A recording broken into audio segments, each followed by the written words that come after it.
guys, what's up? Welcome back to the Alpha Girl Confidence Podcast. I'm your host, Shay Haddo, and this is episode 197. So on today's episode, we're going to be talking about how to recover from a bad performance. There are so many times where when I was an athlete, I would have a bad performance and then I would get down on myself for having a bad performance. It would affect my confidence, and then obviously it would affect my next game. So it was kind of this perpetual cycle of getting down on myself. And I know that this happens for a lot of you listening too. Like a lot of the girls I work with, this has been a topic that we've talked about on some of our recent calls. And with that being said, if you do want to learn more about how we can work together, how you can join our community, check out the show notes below where you can learn more about the Alpha Empowerment Circle, where you can join these calls and have a community and have me to really work through these things with you. All right. So with that being said, let's get into today's topic, into the episode where we're going to be really breaking down 4 things that you can do to recover from a poor performance. Okay. And the first one is really a perspective shift. So the first one is shifting your perspective to understand that you will have bad days and that's okay. Right? You can look at the best athletes in the world. You can look at LeBron James, Serena Williams, Alex Morgan. Do they have good games every single time? No. Do they have good games most of the time? Yes. But it's not a lock-in for every single athlete, no matter what level you're at. So if you don't have a good game, you have to give yourself a little bit of grace, right? There's so many times where, especially as girl athletes, we expect perfection all of the time. And if it's not perfect, then we're in trouble, right? If it's not perfect, then we beat ourselves up. And then the next game, we don't play well because our confidence is down. And when we don't play well, we continue to beat ourselves up. So it's really, really important to shift your perspective and understand that the bad days will happen, right? The goal is to get to a place where the good days happen more than the bad days, where we can develop some consistency. But let's say that maybe you're on a streak where you've had like 5 really solid games in a row. And then on your 6th game, it kind of goes downhill. You start making mistakes. You just feel like you're in a little bit of a funk, right? So in order to get out of that, first thing is like, you know what? I understand I had a bad game. One bad game does not have to mean that I'm good enough. One bad game does not have to mean that I'm all of a sudden going to start this crazy big decline. Right? So it's okay to be in that kind of hole, in that funk. Once you're okay with that, and once you understand that that's normal, it's a lot easier to get out of it. All right. So that's the first thing that you got to do, is really shift your perspective around that. All right. Now, the second thing is to identify what you didn't do well and how you can improve.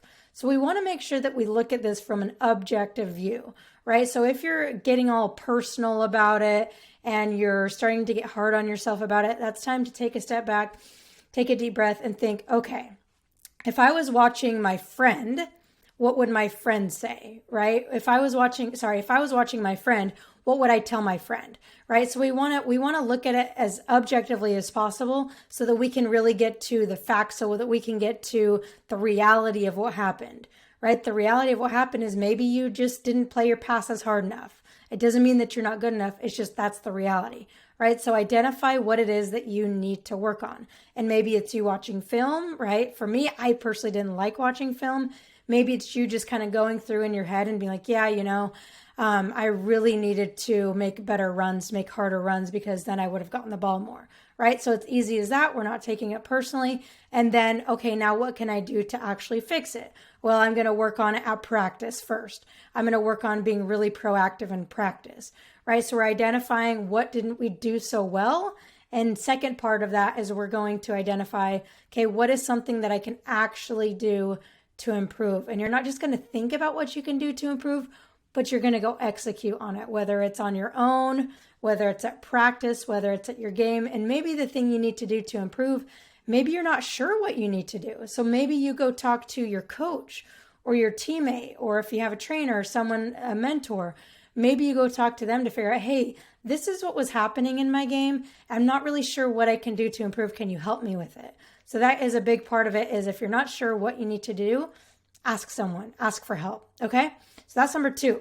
Okay. Number 3 is huge. Okay. Number 3 is identifying the things you did well. So first off, again, we're looking at what did I not do so well?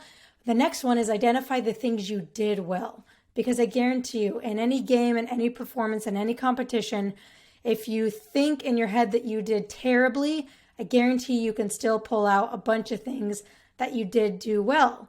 Even if it's, your communication, your attitude, your effort, the way that you encouraged your teammate after they made a mistake. It doesn't have to be these really, really big things that you did well. It can be something that seems so small on the surface, but the reality is it's those really small things that do make the biggest difference. So what I want you to do with this one is I don't want you to just think about it, but I want you to really get out a journal or get out the notes section in your phone and write down 5 to 10 things that you did well. Again, it can be 5 big things, it can be really small things, but identify the things you did well. And I would really encourage you to do these things, right? So go through this process before you go talk to your parents. So a lot of times you go talk to your parents and you just think about what they said you did well, and then you rely on them for all your feedback when you're not able to give that feedback to yourself and analyze it yourself. So as you're going through this, don't ask your parents what you need to work on. First, look inside, ask yourself what you need to work on, ask yourself what you did really well. So do this alone. Do this before talking to your parents or your coach. I really want you to be able to get to the point where you can objectively self-analyze without being hard on yourself and doing it in a way that builds your confidence. Okay, doing it in a way that builds your confidence. And that's what number 3 is about, really, is when you do identify the things you did well, you're like, okay, so what? I didn't have the best game, right? But I did pass well. I did work hard. I did come off the bench with energy. I did a great job at leading on the field or the court. Right? So identifying those things you did well, no matter how poor the performance was in your mind. All right. And then the last thing is really just putting that last performance behind you. At this point, now that you've gone through these things we've talked about, at this point, there's nothing else you can do to change it, right? There's nothing you can do. It's behind you. Now it's time to focus on the next game. And don't think about the next game as oh my gosh, I hope that I get out of this funk. Oh my gosh, I hope that I don't make these mistakes again. No, I want you to look at it as an opportunity. This next game is an opportunity for me to go out and improve on the things that I needed to improve on. This next game is an opportunity for me to get better, to learn, to grow, to improve my confidence, all of those things. So realize that whatever happened is in the past. Whatever happened was there to teach you something. You learned from it by going through the steps that we talked about. And now it's behind you. And now let's take out the rear view mirror and let's focus on what's in front of you. Let's focus on the exact moment. What are you doing today to get better, right? And the next game as the next new opportunity.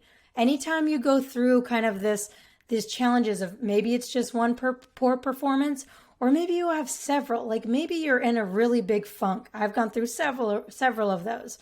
Right? Maybe you're in a really big funk, right? But always realize that those funks will, they're not going to last forever, right? Those funks will go away. You will get out of it. And every single time you step on the court, or every single time you step on the field, it's a new opportunity for you to have fun, for you to learn, for you to grow.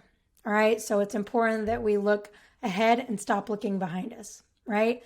So I hope this episode was helpful for you. If it was, share it with a friend. Also, I was looking at some reviews last week of you guys who have reviewed the podcast, and it just makes me so happy to hear you guys doing reviews and taking the time to leave reviews. So if you've ever left one, sincerely from the bottom of my heart, thank you so much for taking the time.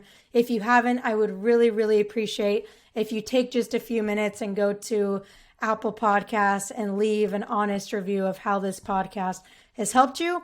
And again, if you want to learn more about how you can work with me and how you can work with other girls going through the same thing that you're going through, make sure you check out the Alpha Empowerment Circle. Share it with your parents too, because this is a community for not only you as a player, for you to learn and grow, but also a community and support for your parents as well, because they play a huge part in your confidence.